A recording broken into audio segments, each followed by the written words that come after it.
Hello. Another one from the book Longlist, Klara and the Sun by Kazuo Ishiguro.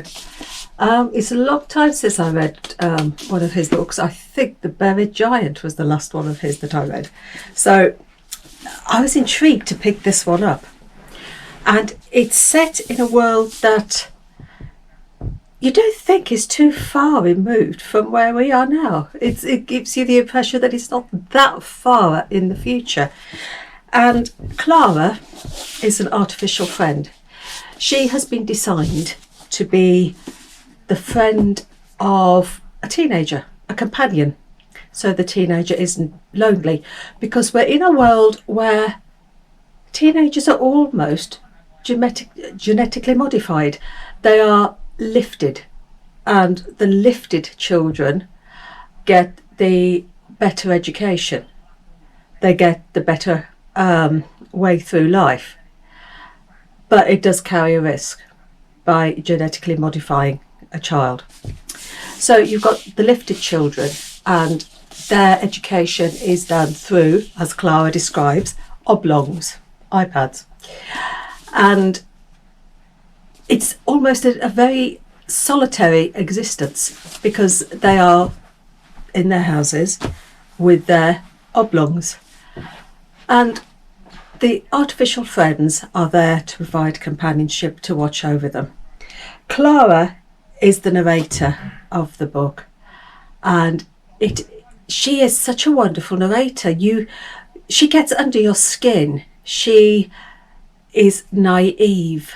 She's warm. She's wants to do everything she can for Josie, the teenager that she's been bought for.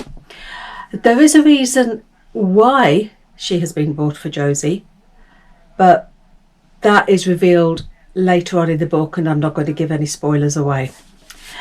But she has got this naivety about her. The AF's artificial friends are solar powered. So as Klara describes it, she takes her nourishment from the sun. And she believes that the sun is this all-encompassing entity who can heal. Before she was bought by Josie, she sat in the shop window and she observed everything that went on. And she observed a beggar man and his dog who seemed, in her opinion, to be dead until the sunlight fell upon them, and then they miraculously came back to life again. But this is just what Klara saw.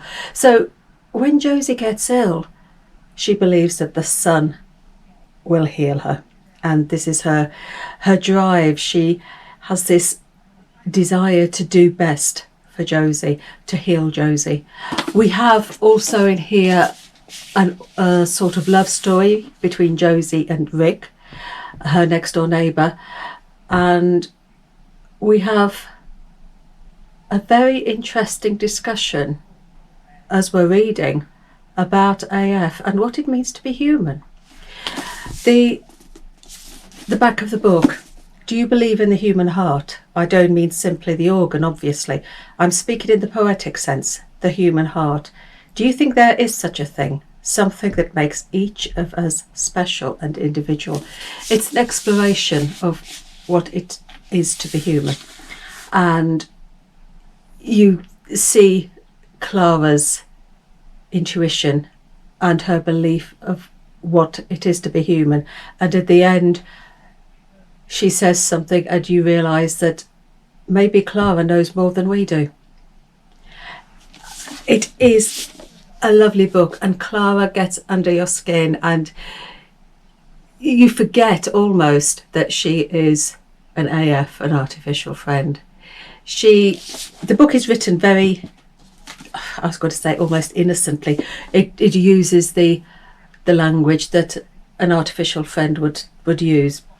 So it is written in that almost very childlike way, because that's the way Klara talks.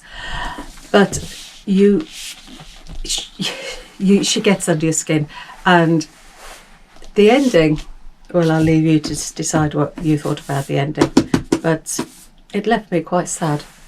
So that is I think it's number 5 on the book along list. I'm now reading The Island by Karen Jennings, so I will let you know what that's like after I've finished. So, happy reading, take care, and